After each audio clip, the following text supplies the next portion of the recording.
All right, the next type of factoring is a little bit trickier. Trinomials where a does not equal 1. It's going to take you a little bit longer. So one way you may have been taught is guess and check. So what that means is you are just reverse FOILing. So I would set up my parentheses. I'm looking for numbers to go in this first pot that will multiply and give me 2x squared. It has to be 2x and x. Again, I know, looking at my signs with having a negative here and a positive here, that I must have a negative and a negative. Might have to play around with the factors of 20. 5 and 4, 10 and 2, 20 and 1. So if I try the 5 here and the 4 here, you would check by FOILing. Gives you the 2x squared. Minus 8x minus 5x gives you that minus 13x and gives you the positive 20. Guess and check could be quick or it could take a little bit longer. You're looking at this and thinking, I did not learn it this way. You may have learned the grouping method. You'll see we'll get the same answer. What the grouping method is, take this 2, take this 20, multiply them. Looking for numbers that multiply to 40 and add to negative 13. That's negative 8 and negative 5. They meet those requirements. You're going to replace this negative 13x with the negative 8 and the negative 5. So I'm bringing down 2x squared, making my replacement, negative 8x, negative 5x, and bring down that plus 20. Then you group. Factor out the GCF.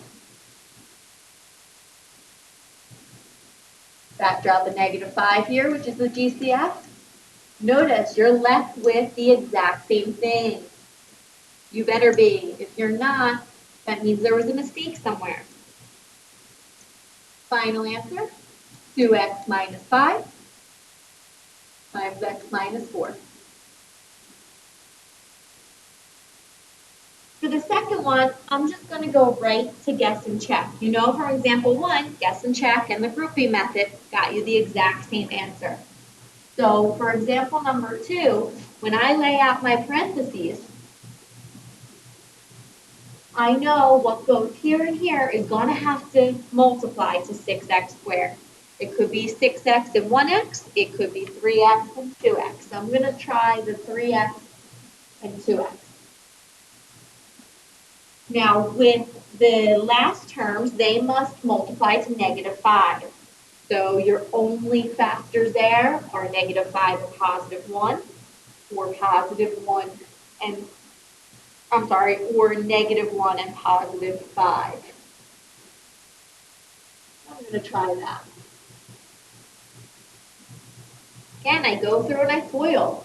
6x squared minus 3x plus 10x, I'm good, minus 5.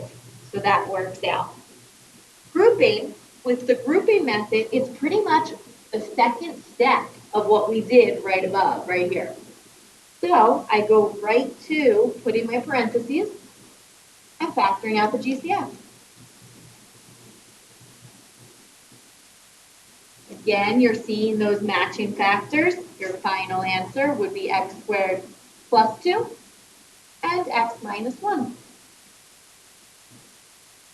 And looking at one more of those, go right ahead and group. Pull out your GCF.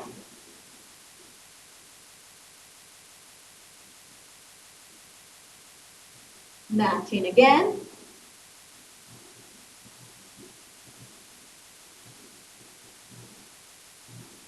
And there's your final answer. Sum and difference of cubes, always something that students forget. It comes up a lot throughout pre-calc. So there are formulas. I'll put them up here in case you were taught to memorize the formulas.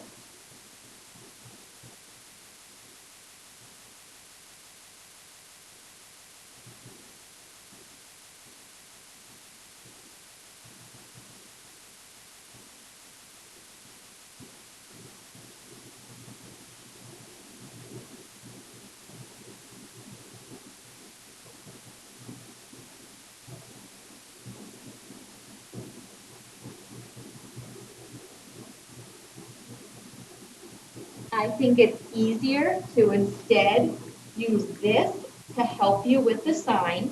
The SOAP stands for same sign, opposite, always positive, and it works down here as well. Same sign, opposite, always positive. So what I'm going to do with this is cube root is x, cube root is 2. That's pretty much your first factor.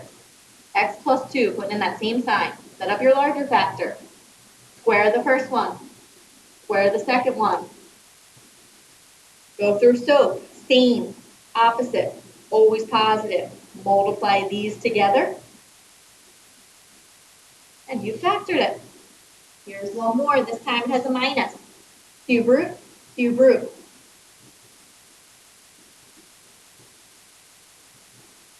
Square that. Square this.